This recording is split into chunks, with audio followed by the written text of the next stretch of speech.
The shock of the day came through to my phone, courtesy of Smitty.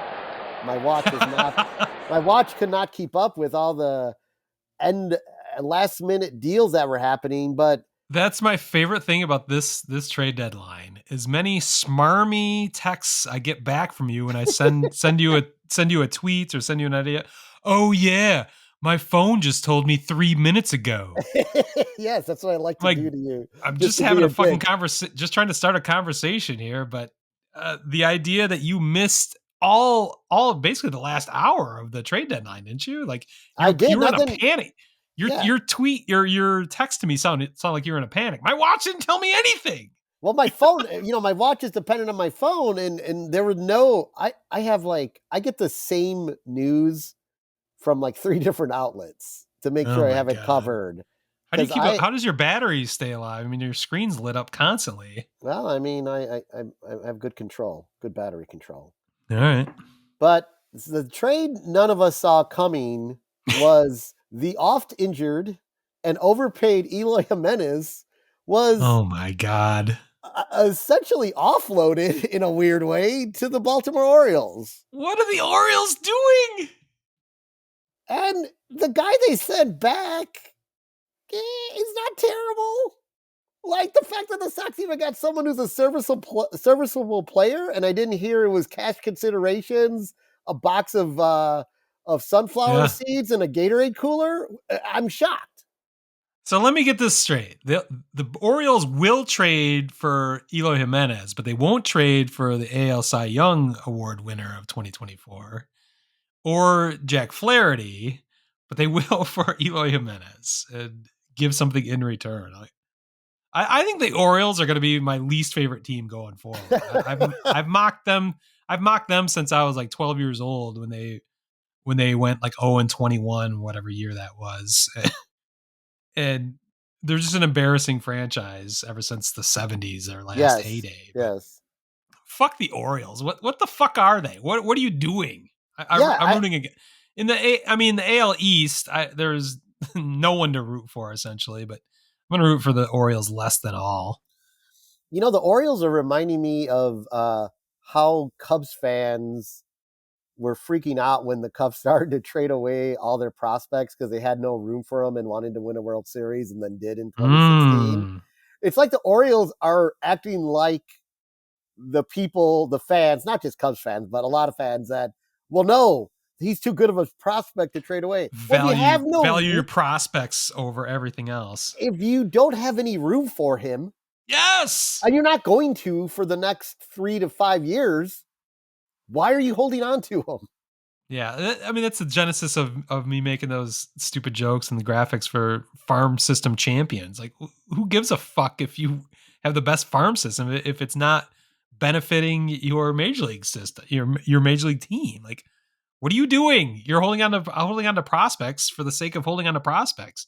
The whole point is to win a goddamn World Series. So if they think Eloy Jiménez has a better chance of helping them win the World Series, Scooble, I don't know what to tell you. I mean, Jesus, fucking A. Dumb. And let me just, I just have to share the statistics of the guy they traded for a guy who can't even run to first base, who got thrown out at second days before the trade on what should have been a double, but couldn't run fast enough.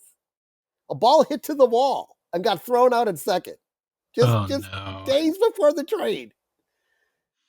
They saw something in him.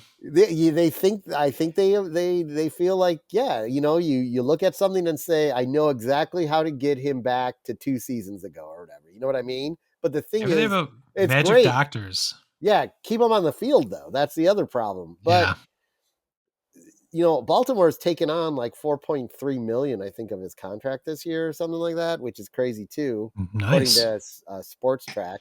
Jerry loves that. The guy they got back, Trey McGaw, is 26-year-old, AAA reliever for Baltimore. His stat line right now is 1.99 ERA, 54.1 innings with 54 strikeouts and a .99 WHIP. Well, that plays better than Eloy. Yeah, that's a legit return. That's bizarre. What's happening here? I think right before that deal, Getz was like, fuck I did not get what I should have gotten. It's time to make the deal with the baseball devil. And he did it, and he's going to have good trades from here on out. Does Chris Getz get an A overall just for that trade alone? I Uh, mean, you know, that's it's hard. crazy. It's hard. It's a real. Uh, I have mixed emotions about what they did. They did everything but they did do. I'll tell you what, they did everything I thought they should have, and then exceeded it by trading Eloy and getting a decent player back for him.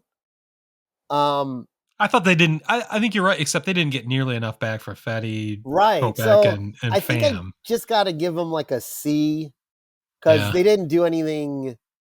We can joke about, I mean, the Eloy trade. I mean, but like That's they didn't. amazing. I don't know who else could have pulled that off except for Getz. I mean, that's Maybe, yeah. impressive. I mean, the fact that they got someone serviceable back for them is the part. That's nuts. I mean, they got an injured guy back for 3 players.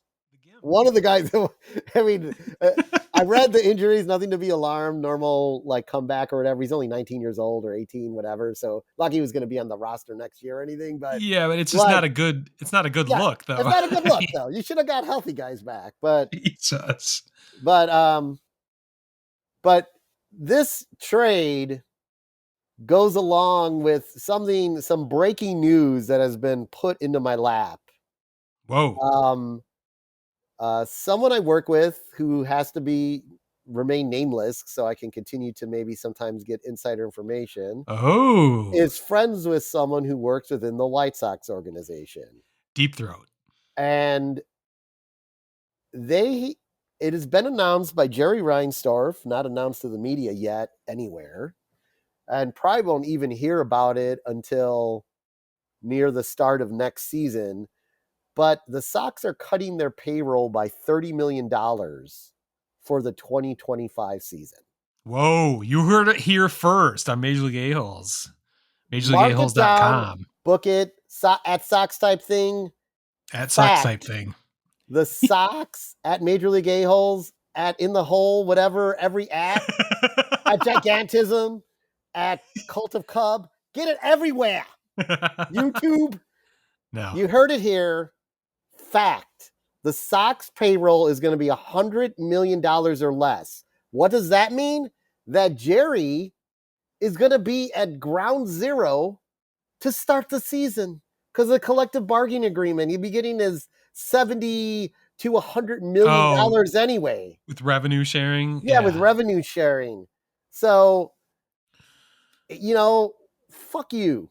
Like, things are going to get a lot darker before they get better. Now, it probably, that being said, it'll probably be a little bit better than this season to, I could see the team, just some of the young players getting a little bit better and the team winning like 40 games this next season or something. Well, I don't know, but the fact that they are in a major market are going to have a de facto internal salary cap of $100 million is a crime. Well, you've got, just doing the math here in my head, you've got 25 something million coming off the books with Moncada with his expiring contract. So I mean that might entail most of it right there. I don't know who else. I mean, with the trades that you made this week, that might be the 30 million total right there. So maybe, I mean, you got to pay somebody to be playing eventually, but I don't know. Maybe that's not as radical as it sounds on the surface. I mean, clearly you're not in a position to be adding a ton of free agents. No. Anyway, so I don't know. I mean, it's just you've had like your payroll is what, 130 right now, 130 something. So okay, I get it then.